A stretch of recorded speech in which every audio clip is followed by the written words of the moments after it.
Hi everybody and welcome to And Then the Clouds Break. It's time we talked about mental health. And when I talk about mental health, I'm talking about anxiety and depression from my personal experience. Several weeks back now, I was diagnosed with anxiety and depression by my doctor and was offered some antidepressants, which I accepted. Probably no surprise really.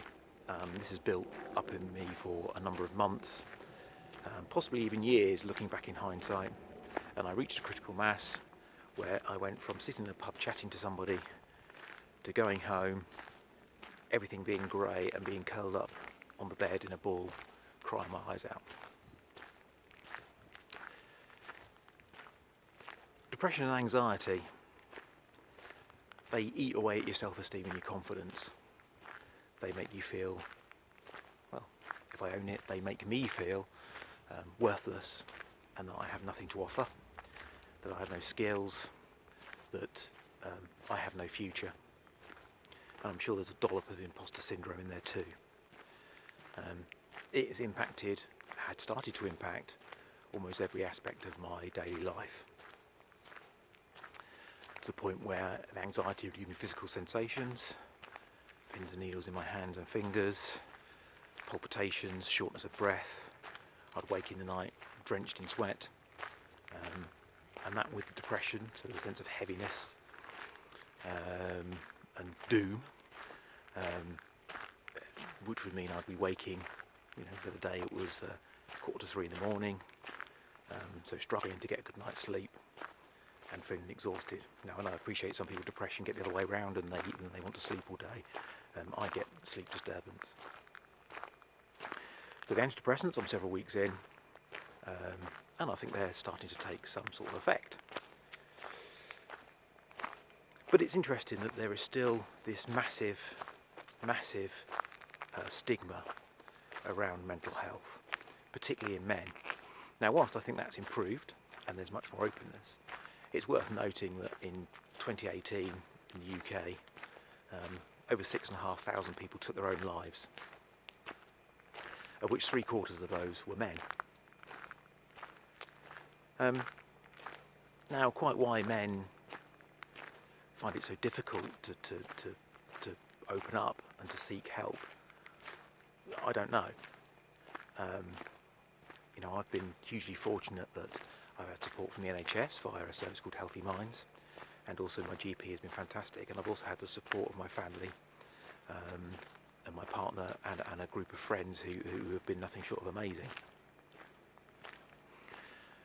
So those by being honest and open that I wasn't coping has really opened up and paved the way for me to start recovering, and actually learning some self-compassion. So not sitting there and beating myself up about things I can't do, but just actually accepting that where I am is where I am, and that where I am today won't necessarily be where I am tomorrow. And actually that enjoying the good days and being prepared to ride out the bad.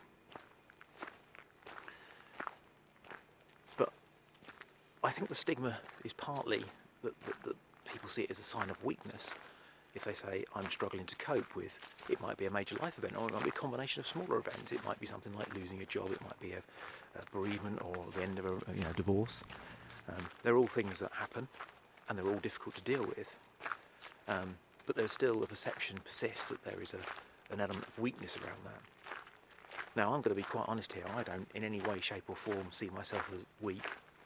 And in fact, actually seeking help is actually a sign that you're recognising that things aren't as you'd like them to be, and you just need a bit of help and a bit of support to get things back to where you like them.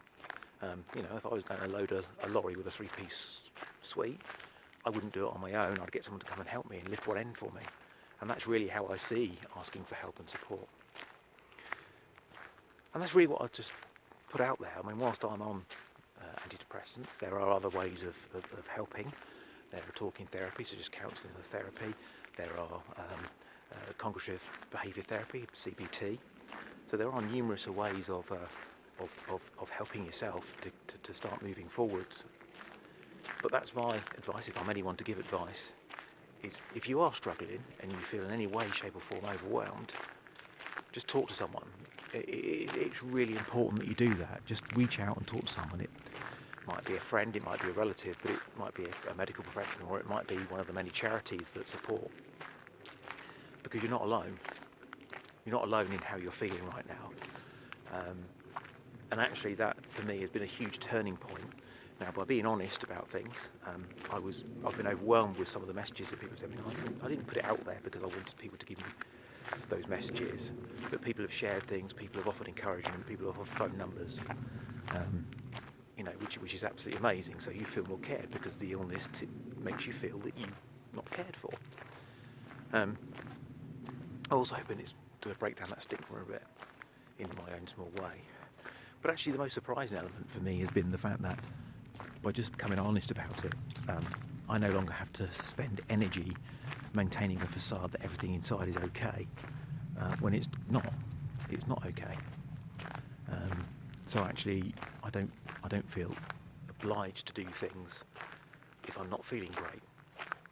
And how I'm managing things now is I'm going for the good days, I'll make the best of. The bad days I'll just ride out.